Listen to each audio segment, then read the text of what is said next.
ESPN LA Trojans Radio Network. Are you ready for some football? And happy Labor Day, Monday, September 2nd, 2024. It's time for a reaction edition of Trojans Live. Moss with the snap, hands off to Marks, up the middle, into the end zone! Touchdown! They're going wild in half of this stadium as the Trojans are going to pull off the upset. We'll hear from Coach Lincoln Riley on all that went down last night at Allegiant Stadium in Vegas. But our guys were resilient. They kept battling. USC defeats LSU to start off the season. And the Trojans now can take the victory formation. And Brian Kelly can complain all he wants to the referees. Plus, we're going to look ahead to Week 2 and the home opener at the Coliseum Saturday night against Utah State. This is Trojans Live. Trojans Live, the exclusive USC Trojans Coaches Show. Behind-the-scenes insights and breaking news from the student-athletes who play for the Cardinal and Gold. Trojans Live is presented by Monster Energy. Monster Energy, unleash the beast. It's time for your host. Live from Los Angeles, here are Jordan Moore, Sean Cody, and Cody Kessler. Hello and welcome to Trojans Live, presented by Monster Energy on ESPN LA 710 and across the USC Trojans Media Network. We're working on a Labor Day and happy to do it because it's a Victory Monday here at USC, and what a victory it was. USC takes down LSU. Jordan Moore, Sean Cody, Cody Kessler, and our head coach, Lincoln Riley. Monster Energy, the official energy drink partner of USC. Tear into a can of the meanest energy drink on the planet. Monster Energy, unleash the beast. And our head coach interview is presented by I Trust Capital, the official crypto platform of the USC Trojans. Coach, we talked to you just a few hours ago, it feels like, in that post-game locker room. Since then, I'm sure you've been crunching a lot of tape and looking back on the game. Is there anything that stood out that maybe we didn't get into last night that really stood out on the film? I think we got into most of it. I mean, there was a lot to like, obviously, the way the guys played, the way the guys competed, the physicality of the game. Like a lot of first games, there's a lot of bad. I mean, and that's how they all are, right? It's never quite as good as you think it is. It's never as bad as you think it is, and this one was certainly the case. I mean, the grittiness, toughness, the togetherness of the team was fantastic. We missed a lot of opportunities as a team. We made a lot of mistakes, but we didn't let it rattle us, and I think that was really key, especially in a first game of that magnitude against a quality opponent. So I was really proud of that. But you come back and watch the tape, and it brings you back down to earth a little bit, and there's a lot of work to be done, but there's a lot of good pieces to work with, and obviously a lot of excitement around it. Coach, your quarterback got his second start, and not a bad showing there. What's the film look on him after you watch it back? He was pretty good. There's a couple of decisions we would want back, but not many. He tends to go the right place with the ball, and he's patient. I'll tell you, the first couple of starts he's really been pretty fearless there in the pocket. Yeah. He is certainly willing to stand in there, and then made some big time throws. And so, but I thought again he certainly wasn't perfect, but he played well. He led us. He was very poised throughout the entire game. I thought he had to have some patience at times, and he certainly did. But no, he was very composed the whole way. Would be, I think, a great way that I would describe him. Just really throughout the game, when it was going good, when it wasn't going good, it really didn't change his demeanor. And I think great ones have the ability to do that. Coach, how valuable is it for your coaching staff and your team to play a team like LSU in the first week, a top 15 opponent, and get a win in a hostile environment like that? I guess as opposed to playing, and I hate using the term tune-up game, or maybe a lesser opponent to start off the season. There's positives of both. The previous years, I mean, if you could play good and separate, you obviously get a chance to play a bigger part of your roster, there's some obvious benefits to that there in the beginning. And then certainly the gear up for a game like this and the challenge it presents, the opportunity, you go play in an atmosphere that, I would say, only, probably elite rivalries that are played at neutral sites, which there's not many, and then college football playoff games, like, other than that, like that's what it feels like. I mean, it it honestly doesn't really get any better than the atmosphere there yesterday. So to be in that, again, against a quality group, really talented football team, you got to strain, you got to fight. I mean, there's certainly, I think emotionally and from a mentality standpoint, there's probably more that you can get off of a game like that if you handle it well, and we did. You're listening to the head coach, Lincoln Riley, on Trojans Live, and you said it was a neutral game. When you had the ball, though, it was a true road game, right? Your offensive line had to deal with a lot of noise. Jonah Monheim, playing at center. How did you grade out the offensive line's overall performance? We did a pretty good job. It was a loud environment. They're, give their crowd credit. They did a good job, challenging us in that way, but. Yeah, we battled. I mean, there were some really, really good. There were some really physical plays on the O-line, but we also made, a few important errors that we're not going to be able to make going forward that we're going to have to correct. But I thought some of our older, more veteran guys, Jonah, Emmanuel, Murph, they were all pretty steady for us the entire way. The young guys, Alani and Paige. They have some just phenomenal plays in the game. And, I mean, for those guys to get a chance to play in that type of game, that type of atmosphere, like it doesn't get any more challenging, for an O-lineman, that being really loud and the guys on the other side of the ball being really good players. I mean, that's about as tough as it gets. And so I thought they held their own. Their good plays were really, really good. And I think those two young guys in particular are going to improve quickly as we go. Coach, on the outside, we were talking about kind of the four young receivers going into the game a bunch, which sophomore, which kind of stiff up and be that guy. But yet, you had Kiren Hudson have a big one, a big catch from Kyle Ford. And then, Lake McCree comes in at tight end and has a big game. What was that receiving group like with Lake McCree and how they came along in the game? Yeah, I thought, Lake and Kyron really, really led us there. They were steady. Lake in particular played extremely well. Probably his best game as a blocking too. I saw some blocks in there. He was vicious in the run game and was very steady in the pass game. Kyron had obviously a couple major plays in the game. He also left a couple out there that he wants back. He actually the couple we didn't make were probably way easier than the ones he did, but he made some unbelievable just tough plays. Now, I mean, obviously some incredible plays. And other guys were good. They made some plays again, kind of like the young O-lineman. Like we made some plays, but we also did some things that we're going to have to correct and get a lot better at. But there's a good vibe in that room. There's a lot of energy. There's a lot of competitiveness. That room brings a little bit of a spark to our football team. There's no question about it. And they made some big plays last night. Coach, a win like that and a game like that can drain you not only physically but mentally as well. And it kind of reminds me of the NFL. When you play on a Monday night and then you have a game turn around Sunday or one of those Thursday night games, how do you get the team locked back in and ready to go on a short week ahead and, getting ready to play on Saturday? Well, no, it'll definitely be a challenge. I mean, it's like you said, it's a Sunday night game, and you gotta flip it and go get ready right away. So there's a physical challenge to it, recovering.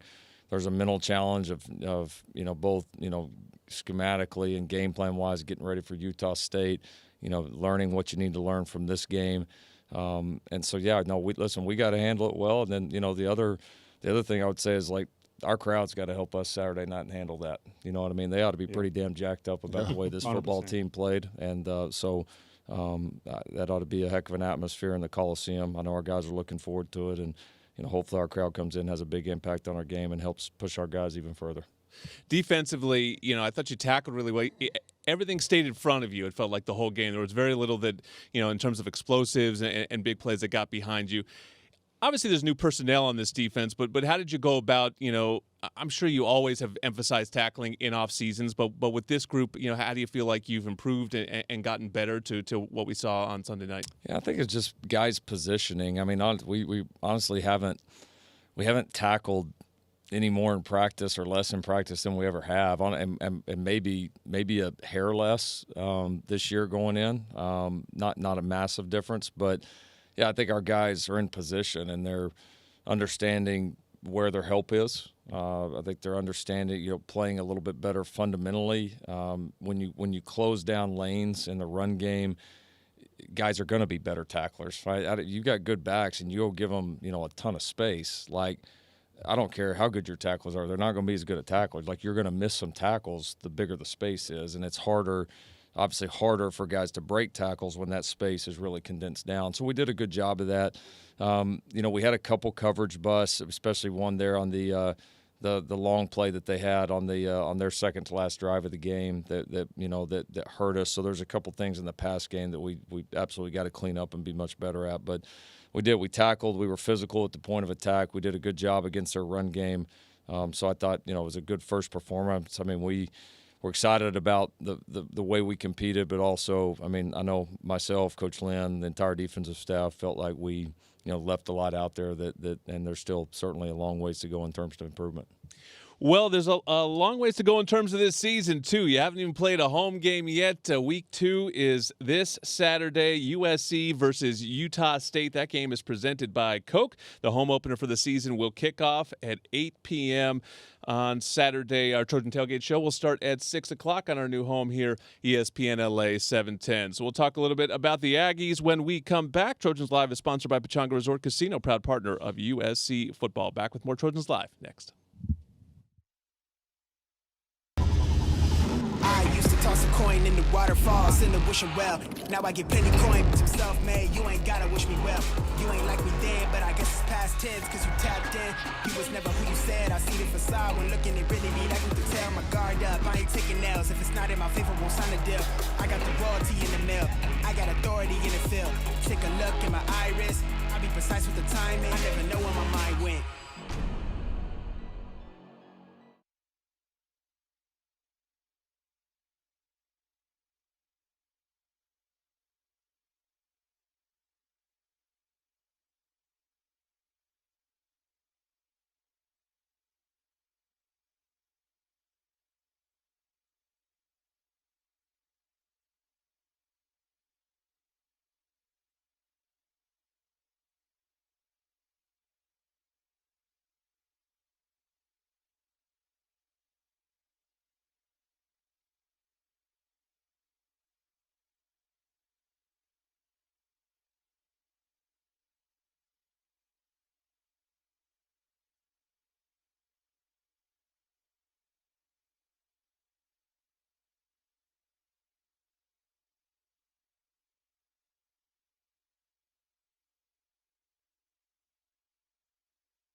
Fans celebrate every Trojan win and enjoy the sweet taste of victory with a free donut at Ralph's the day after the win. That's today. Sean, did you get your donut? I have not yet. You seem like you could use one. I Maybe could use a little sugar might help out a little bit. Download your digital coupon from the Ralph's app to score your free donut at any Los Angeles area Ralph's store. And when you've got good beer and good vibes, it's all bueno. Stone Buena Vesa Salt and Lime Lager is Baja inspired and imported from San Diego, located near you at find.stonebrewing.com. Jordan Moore, Sean Cody Kessler, and the head coach Lincoln Riley getting you set for USC and Utah State. The mental challenge this week is handling success. How do you feel about the maturity of your team and their ability to put that one behind them and go forward this week? Yeah, that's going to be important. I mean, that's the That's the dangerous thing is like every week, no matter what happens, you're always fighting something. Yep. Like you're never going to have a week where there's not something that you have to address or something that you have to push against. And that'll be the challenge for us, right? Like it's, everybody wants to now just write all how the entire season's going to go. And there's at week one, that one thing you can always guarantee is way too many overreactions, right? And so we've got to first be appreciative of the win. All right, be excited about the win, and we should be. You own the good, but you own the bad too, and the things that have got to get corrected. And yeah, I mean, if we want to be the football team that we think we can, then we got to understand it's a long journey ahead. We only get so many of these, and this one is another opportunity to do it right here in the Coliseum, and we got to be ready to go. Coach, looks like a familiar quarterback might be at the helm for Utah State and put up a ton of yards the last game. What's the scouting report on Utah State in the office? Obviously, Bryson Barnes going to be in there. Yeah, really good player. Obviously, we got to see him last year. So they've got some really good skill position kids around them. We're very productive offensively, as you said, in their first game. They've obviously had some coaching changes and turnover and all of that, but look like that they've handled that well and really settled in and played a good first game, especially in the second half. So, you got to be ready to go, man. It's a relentless game every week, man. You see it, I mean, all over the place. You see teams that you think, oh, well, they're going to beat this team by that or that by that. And, that's why everybody says it all the time. That's why you play. So we got to be ready to go. We know we're going to get everybody's best shot. This week's going to be no different. Coach, guy stood out on Sunday was Jalen Smith. It seems like he really made those big-time plays in those big moments. And the coaching staff talked about how well he prepared this offseason. How much confidence does it give you as a coach and him going forward when that preparation in the offseason translates into game day? It was good to see. He handled the move over to corner well. He especially was excited about the way he tackled. He had some big-time tackles that were really key plays in the game. Made a couple big plays in the red zone for us. And we felt good about him being able to play some corner snaps for us. And I know we talked, I think, previously that, he certainly has the ability to move around in different spots. But, yeah, he's one of the older guys. He's been in this program. He's seen it. He's learned. He's been through a lot. Like this, typically, if you're going to have a good team, it's guys like that, kind of your older guys that have been around that need to rise up and play the best ball of their lives. And so he's off to a good start. I know someone we didn't talk about last night enough, Eddie Chaplitsky. To me, it felt a lot like an NFL game. You even saw the score, the first quarter where you barely got to touch the ball. Field position was a really important factor in the game, and I thought he was absolutely huge in making sure that even when LSU had momentum, they still had to go 75-80 to cash in on it. Yeah, the field position deal was huge, and Eddie was awesome. Punt team did a nice job covering around him. But, yeah, those were big plays, man. I mean, you look at some of those sequences, even when we got backed up offensively on the one and we were able to get a couple of plays out, get us some yardage, and then Eddie booms one down there. I mean, they were important plays. They helped us a lot defensively. And so the complementary football was really there a lot of the night and obviously at its very best at the end. Coach, I've been on some defenses that were pretty good, and when you're playing good defense, you're able to make adjustments kind of on the fly, especially in the first game when you don't know exactly what maybe they're going to try to attack you with. I thought last night, Coach Lynn, fantastic in adjustments. Kyron Lacey, first half, 7 catches, second half, nothing, and then the third quarter, big rushing attack, fourth quarter, shut the run game down. Talk a little bit about his adjustments he made and how important that is on defense. Very important, and like you said, first games, with the coordinator had been there, but it was his first year running the show, and so new quarterback, all that, you knew there was going to be some different things, and there were. I mean, there were some things that you couldn't necessarily have predicted that they were going to do, and we had to adjust. Especially when they're saying they're going to run the ball all week. What the heck, man? So yeah, I thought our defensive coaches' communication on the sideline was good. I think our players were able to understand the adjustments in large part, and we were pleased with that in game one, and it'll continue to be important. But the game ones in college, man, there's nothing else to study, so you always know you better be ready to do it.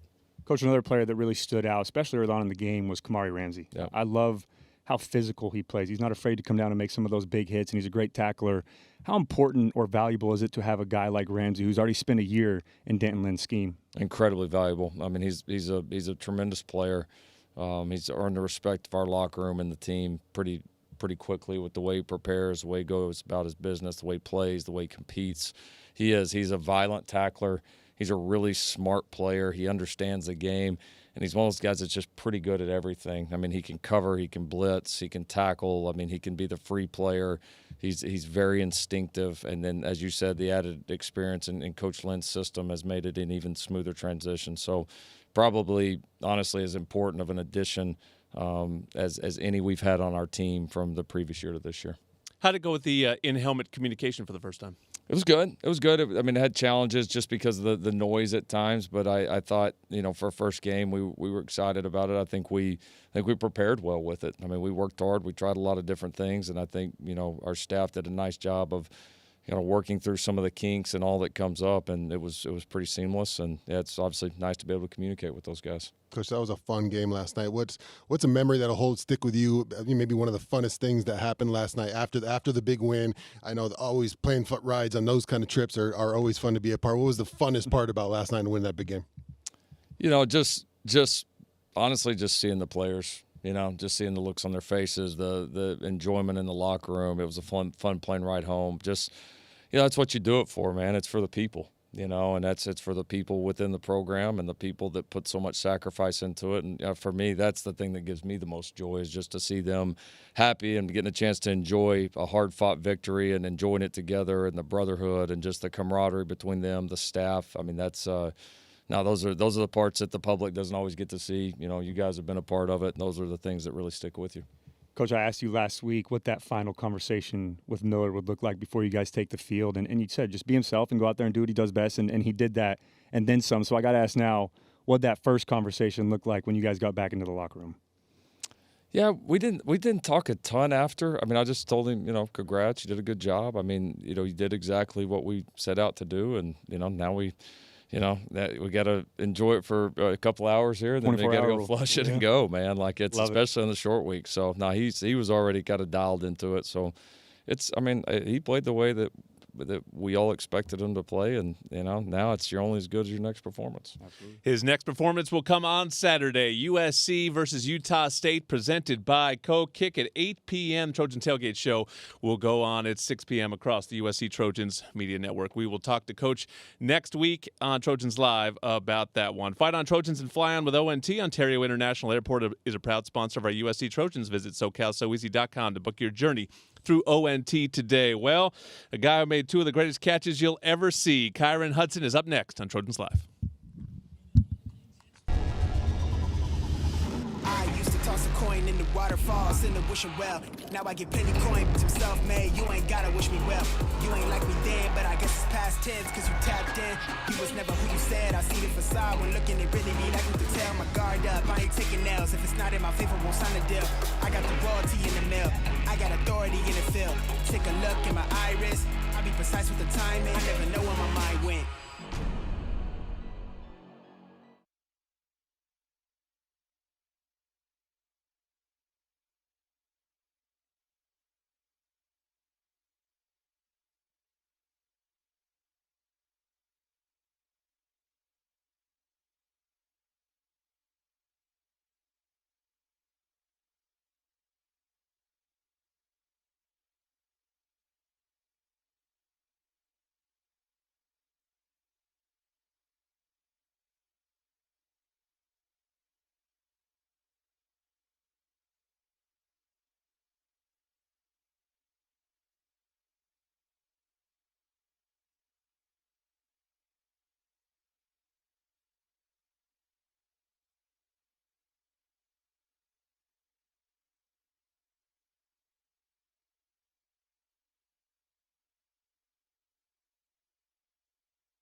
Best in the Game is brought to you by Old Dominion Freight Line, official freight carrier of USC Athletics, helping the world keep promises. Best in the Game, easy call. Kiren Hudson right there. He had the SC top 10 number 1 and number 3 plays, apparently. 2 incredible catches, Jordan Morshaw, Cody Kessler with Kyron now. Which one was harder, from speaking from the receiver standpoint?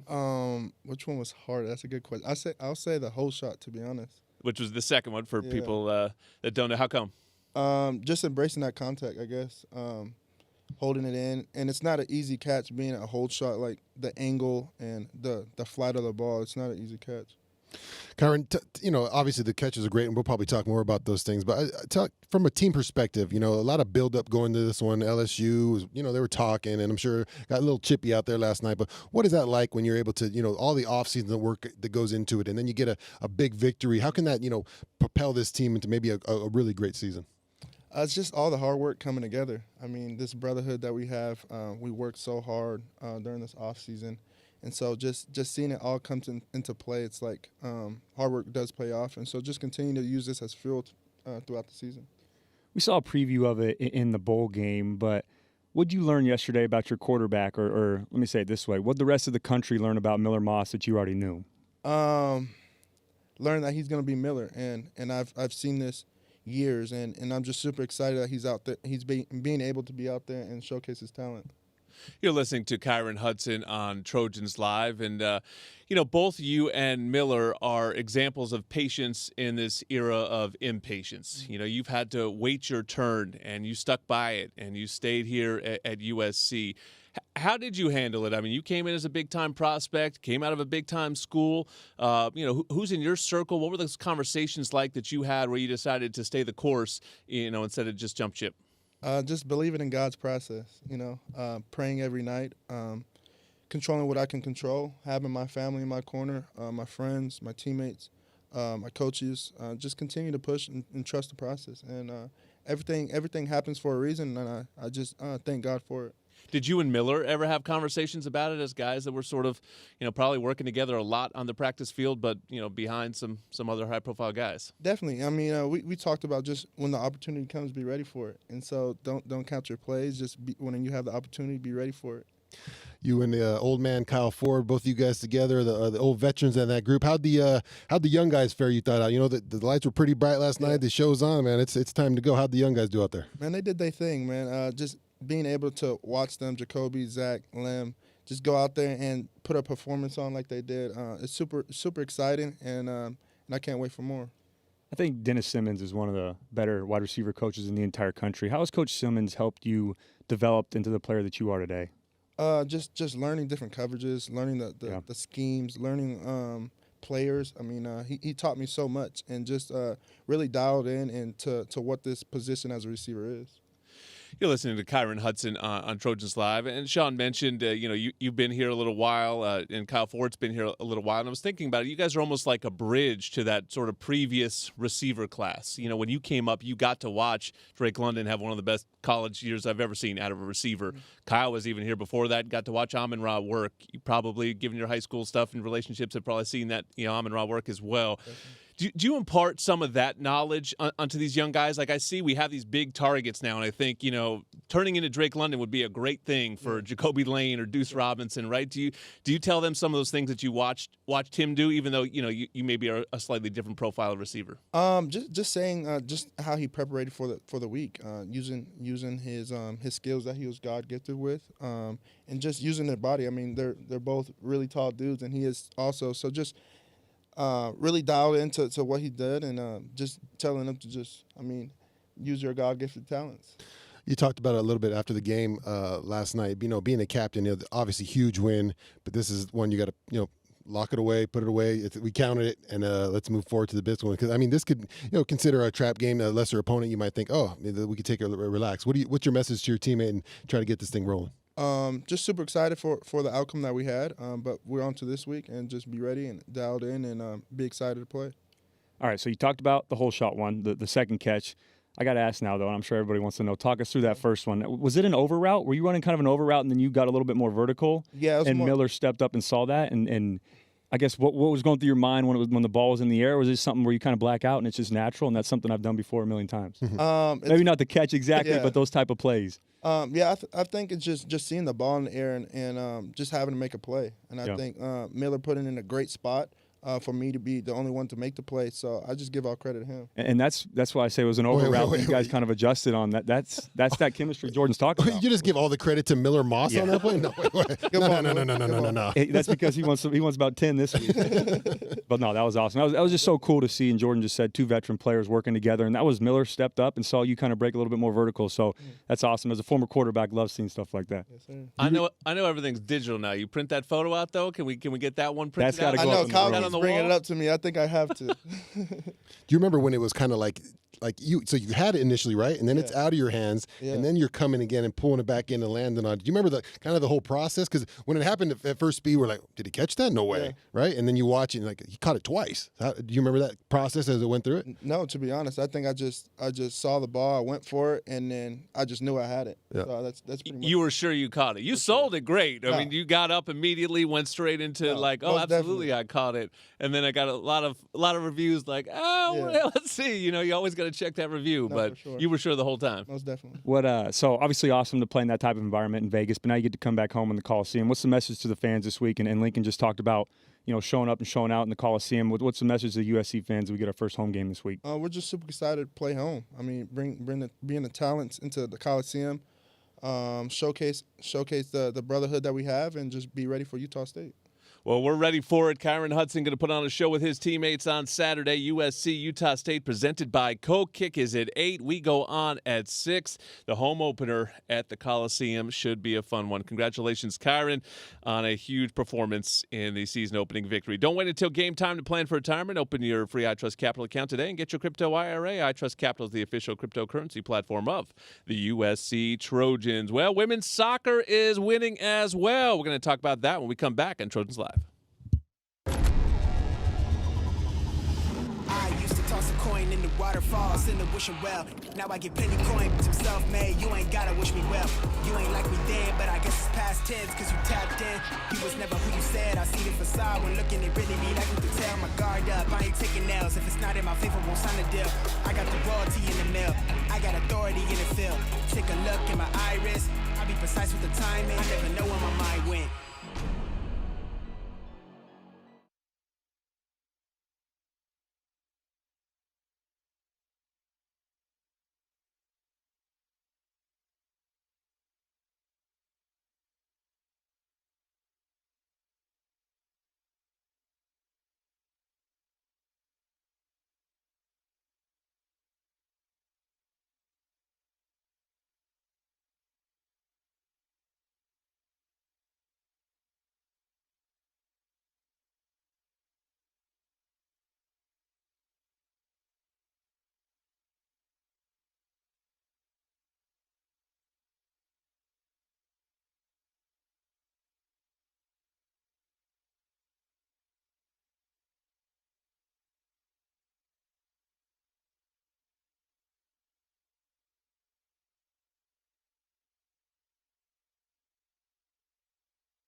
Spotlight is brought to you by Sprouts Farmers Market, open 7 days a week. Visit your neighborhood Sprouts for good-for-you groceries and great prices on the freshest produce. USC women's soccer in the spotlight. We have Helena Sampaio joining us now. She's a senior midfielder, been a part of this program for a while. Jordan Moore, Sean Cody, Cody Kessler.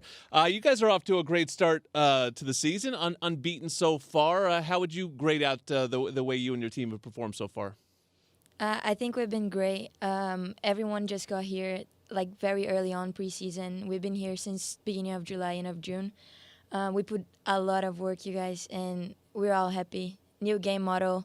I think Jane has been here for 3 years, third season, so it's been great. Helena, tell us a little about your team. Obviously off to a great start, but tell us about the squad and what makes you guys think you got something special in you.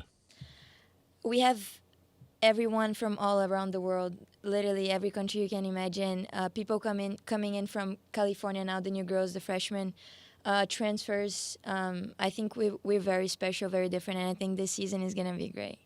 You played a lot of competitive soccer in Brazil growing up. How well did that prepare you to play at the college level here at USC? I grew up playing with like a lot of guys. Oh, wow. Okay. Yeah, so I think that prepared me a lot. Physicality, intensity. Of course, when you come into an environment, the girls are already older. I came in when I was 18. I was playing as 22 years old, which now is my case, vice versa. But, of course, I feel it. I felt when I came as a freshman, but now I think I already got the rhythm, and, yeah. That's awesome. We always think Brazilians are just born with a ball at their feet. They play on the beach. They're just from day one. Is that what it was like for you? Yes, it was. I think that's a huge stereotype that everyone, I feel like here in America, like we think about Brazil, and it's so true. Like you go to the streets, we're all playing barefoot.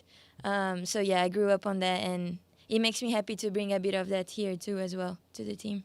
You spoke a little bit about the team and what your guys' goals are. What about personally? This is a big year for you, senior year. What are some of your goals this year? Wow. Well, I think I just wanted to do a great season.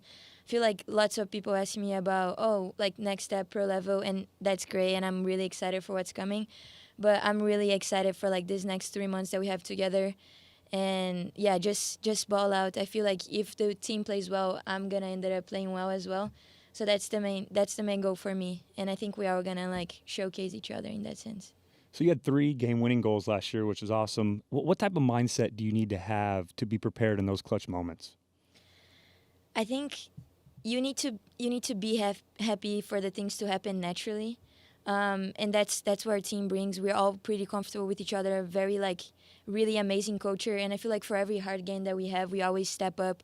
We always joke that we perform better against better teams, and I think when like the time comes, I'm like next to literally my best friends, and I think that makes me more comfortable and more like calm in those situations. You're listening to Helena Sampaio on Trojans Live. A lot of time for team bonding this year. 9 straight road matches to begin the season. What's the mentality of the team like that? You guys you're just trying to embrace the road life and knowing you're going to play in some difficult places. Yeah, road life. I think when it comes to playing like in the road, I always think about my next roommate. It gives me butterflies because it's always different. But yeah, we're pretty excited to play. Of course, it's hard. And now with McAllister being built, we're not playing at home. But yeah, it's been great. We play hard teams, but it's crazy good time to bond. Lots of people new, so yeah. You're a senior. You've been doing this for a long time. You got to have a great celebration. What's your celebration after a big goal? Do you have one loaded up? Are you thinking about it? Is it something you practice? I mean, soccer celebrations are the best. American football players are not good at celebrating, so it must be something you're specialized at, right? I knew this question would come up, and I tried to think really hard about next celebration, but I couldn't come up with any. I've been talking to my friends and teammates about that, but definitely not the greedy. Okay, but not the greedy. All right. No, just kidding. But yeah, we're gonna think about it. You change it every time. Every time you score, you celebrate differently. Yes, I think so. Because I'm not expecting to score sometimes. So it's just like out of the blue, and it's like, oh, what do I do now? But it's not something the team talks about going into the game. Like, hey guys, we should hit this one right here. This will kill. Can you show everybody what the gritty is right now, Sean? I cannot. Okay. So I've asked this question before, and I'm someone that didn't live in LA. But did you get here straight from Brazil for USC? Did you come here for college? This is the first time you got to America or got to LA? No, I went to a boarding school in Florida. Oh, IMG, correct? IMG, okay, yeah. cool. Okay, so then I'll ask this. I guess Florida and Brazil combined a little bit. What's the biggest difference now living in Los Angeles, Hollywood, that whole type of lifestyle for you? Or what have you noticed or what stood out the most? Oh my God, no, because Bradenton IMG, it's pretty like small city, just us and the people living there. And then coming out to California, crazy different. The environment is different. The energy is different. I feel like here, like down here, everybody's up to something. Like it's always something going on. So it's impossible to be bored. But it's been great. Yeah. Yeah. Sean, you're always up to something, man. What do you mean, man? The Brazilian GOAT, greatest of all time, Marta or Pele? Ooh. Too tough to call? Yeah, I can't answer. Who did you grow up idolizing? Marta, of course, in the women's side of it, definitely. She's like a main character, but Messi and Oh my Messi, God! Argentina, They let huh? you have that opinion? Wow. guys, like people in Brazil. Oh, so Messi over Ronaldo is what we're saying? No, Oh, Neymar. absolutely, guys. So people in Brazil, I feel like they low-key like Messi better Oh than my God! Really? Yes, like, yeah. Okay, but so when the World Cup comes around, though, you're not cheering for Argentina, are you? no. Okay, For so Brazil. you're still Brazil. Yeah, okay. don't get me in trouble. Yeah, I was but- going to say, everyone. I'm trying to help you out here a little bit. No. Okay, I got another important question for soccer, and I told everyone I was going to ask this: is it soccer or is it football? It's and be football. honest, it's Football. It's two different sports. I get it. I get it. Okay. What would it mean to you to wear the Brazilian shirt in a World Cup? To Yeah, represent great your question. country. Wow, that would mean a lot. Like I cannot even explain how much it would mean. I've been with them in the U17 World Cup, which was great. But I always think like in the future, and it gives me chills. Yeah. Absolutely. That'd be incredible. Well, good luck the rest of the season. You're back on the road, as I said, this week. You're going up north. You'll play San Francisco on Thursday. That game's on ESPN Plus, and then a big one. You get to test yourselves. You said you like to play the better teams. Well, Stanford's usually a pretty good one. That's on Sunday. That's part of the ACC network package. When they do come back, there's a couple women's soccer games at the Coliseum to check out this season, as well as a handful of games over at Carson, where they'll be playing as their new stadium gets built just off campus. Want the inside scoop on this game and all things Trojans? Be sure to sign up for the Three Torches presented by Smart & Final. It's a free newsletter that'll hit your email inbox 3 times a week. Game info, player insights, and more. Go to usctrojans.com/3torches and sign up. When we come back, Keely Yor will join us. It's our weekly football roundtable. I used to toss a coin in the waterfalls in the wishing well. Now I get plenty coin, but I'm self-made. You ain't gotta wish me well. You ain't like me then, but I guess it's past tense, cause you tapped in. You was never who you said. I see the facade when looking at really me like you can tell. My guard up, I ain't taking L's. If it's not in my favor, won't sign a deal. I got the royalty in the mail. I got authority in the field. Take a look in my iris. I be precise with the timing. I never know where my mind went.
Roundtable brought to you by Monster Energy. Ready to take it to the next level? Unleash the beast this college tailgate season with Monster Energy. Tear into a can of the meanest energy drink on the planet. Monster Energy. Unleash the beast. Jordan Moore, Sean Cody, Cody Kessler, Keely, Cody, we played the clip a couple times, that touchdown from Miller to Jacoby. I can't imagine there's a better feeling as a quarterback than when you know you have that free play. There's just nothing free in this world, but when you see that offsides, you get to be a kid again. Well, just chuck it down there. It's very rare when it happens, right? Yeah. And it's tough to practice that because a lot of the times when you do that, the refs sometimes will call it too quick, and then you don't get the free play, or else you have a guy that maybe thinks, okay, the play's over, and then the ref will call it after that. But yeah, it reminded me, it was Aaron Rodgers-esque. Yeah. You know, they're so good at it, they perfected it, but it was phenomenal. I tweeted right after, and it was such a high-level play, not only by Miller, but Jacoby, to know, okay, that was a free play. Let me keep going. Runs a fade route or a go route and throws Miller drops it in the bucket. Perfect. It was awesome to see, and huge momentum playing that, and really led us into that next drive to win the football game. Keely, you were down on the sidelines with me watching that one.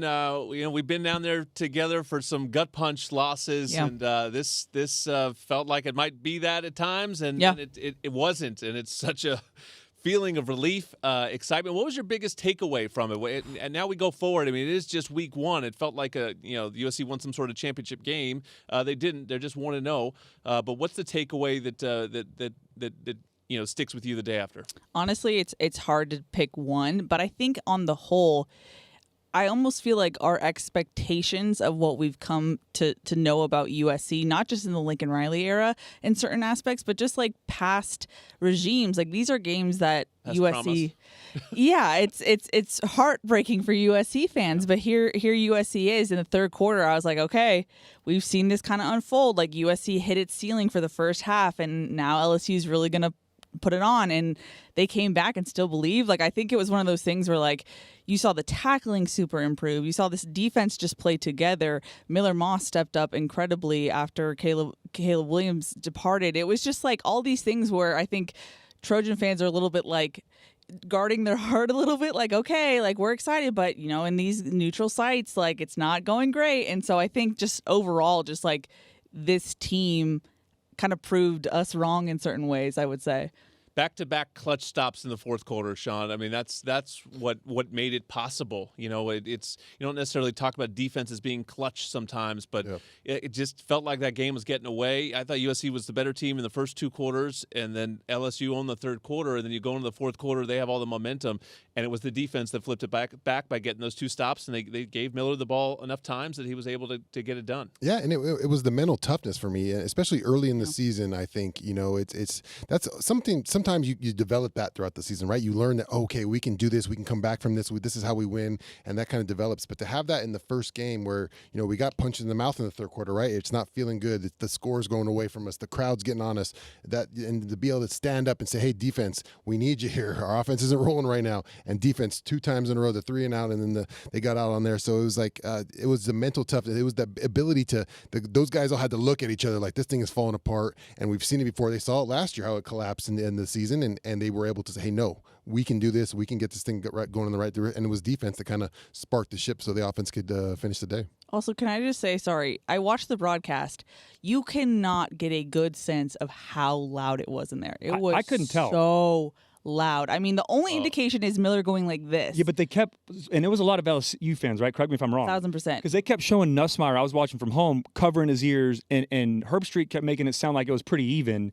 But I remember talking to you. There were a lot of USC fans. Definitely there. in the fourth quarter. I think there was a sense because LSU fans got there early. They sort of took over Vegas. So we were all walking around the day before going like, whoa, this is like 80-20 LSU. You got in the stadium and it was more like 2/3, 1/3 LSU probably. I guess, did it feel like an away game? Loud stadium. Did it feel like for both when they teams? had the momentum, it was an away game. Gotcha. And when USC had the ball, that was sort of my point to Coach earlier, which was like, when USC had the ball and LSU fans are there just to make noise and to give the offensive line problems, it sounded like a road game. It was road problems. Can we give credit to Jonah Monheim? First start at center, and Absolutely. that is not an easy task to do when Miller can barely hear his comm.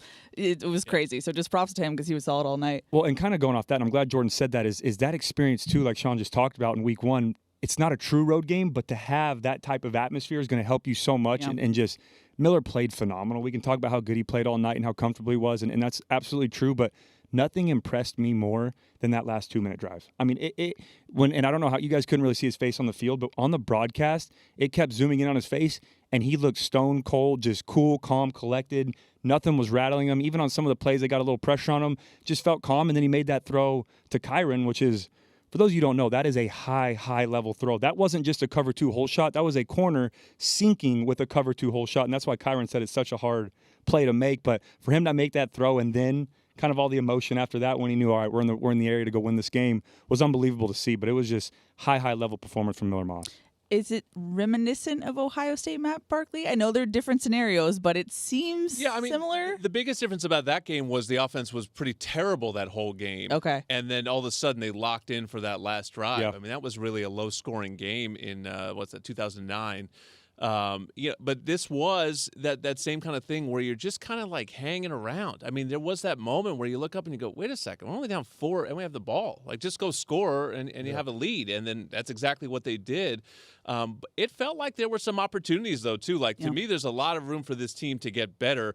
I think these receivers can be special. I did not think LSU could cover on the outside, could stick with USC's receivers. I think there was even more meat on that bone, that if they were to play them again, you could really put up a number, because anytime they went vertical on the outside, LSU guys were either taking PIs or just getting beat over the top. And it felt a little bit safe, I think, for Miller. First guys out here. We're feeling these guys out. Where can we attack? So I think in that sense it felt a little bit safe. But I think as it went along, he started pushing the ball downfield, because early on it was kind of, we're going to find our guys out here, hit a tight end pass. But as the game went on, I thought they did a good job stretching it out. Well, Jordan made a great point too there. And I text Keely this. We should have been up 14-0 in that game, right? And I say that because Keely Arnold on that play made a phenomenal play. That's great. Him watching preparation. I mean, seeing the motion come across. There were 2 guys inside. He had to run past both of them in a perfect spot. Great coverage. Just didn't make a play on the football, right? So if he takes one step backwards and makes a play, I know you can always say if, but he made a great play on that in coverage, just didn't make a play on the football. And then we go down and we just talked to Kyron about it during the break.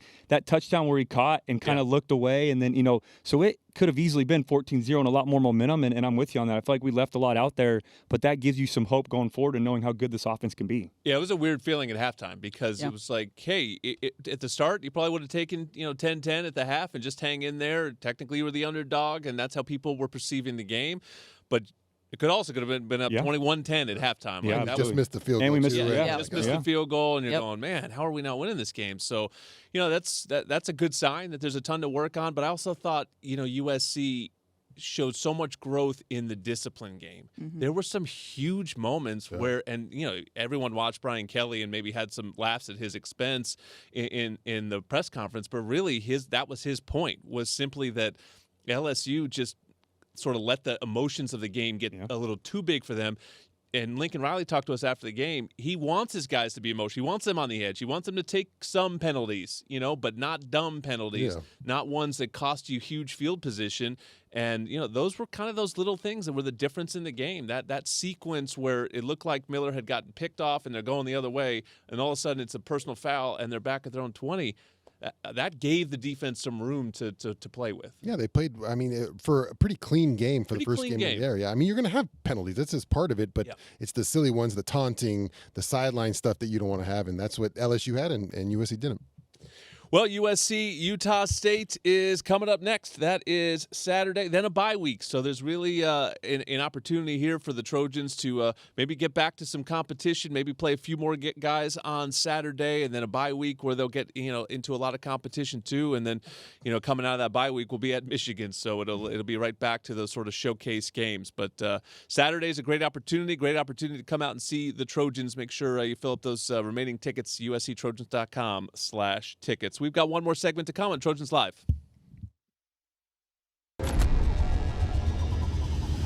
I used to toss a coin in the waterfalls in the wishing well. Now I get plenty coin, but I'm self-made. You ain't gotta wish me well. You ain't like me then, but I guess it's past tense, cause you tapped in.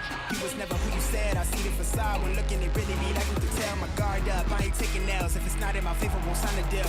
I got the royalty in the mail. I got authority in the field. Take a look in my iris. I be precise with the timing. I never know where my mind went.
One final segment of Trojans Live on a Labor Day Monday. Jordan Moore, Sean Cody, Cody Kessler, and Keely Yore. A very happy show.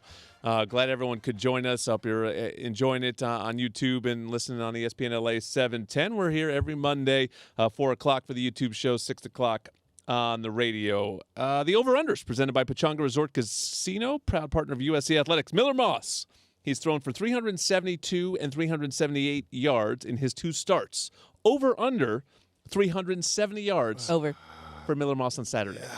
It just depends how the game goes. Exactly. If he rides it out or not. Yeah. That's why Over. they I'm pay gonna you take the the big over. bucks. Yeah, but I Make do that think calculation. I do think you got to live. either you're going to play a lot of guys because you want to get a big win here, feeling good into the bye. I got the over. I'm going to go over too, just because of how well he's played, and he's done it in 2 games in a row. And again, you hate saying lesser opponent, but we understand what's going on this week. But I'm going to go over also. I think he's going to come out and have 300 by halftime. Yeah, maybe more possessions in this game, too. They barely got to touch the ball in the first half, and he still threw for over 370 on Sunday. All right, Trojans Live is a production of USC Sports Properties and Playfly Sports. Thank you to our incredible crew coming in on a holiday. We appreciate everybody.